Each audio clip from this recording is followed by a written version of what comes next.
PageMajik's intelligent interface detects inconsistencies in spelling and usage and displays suggestions. The left pane is divided into 3 sections: Findings, Suggestion, and Explanation. The drop-down displaying spelling errors by default can be toggled to view inconsistencies. The Findings is grouped by action taken, unchanged, ignored, or replaced.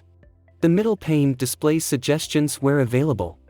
Click on the radio button against a suggestion to mark it as the replacement text. You can also select the custom replacement text option and type in a replacement word or phrase. The bottom pane provides the explanation for the rule.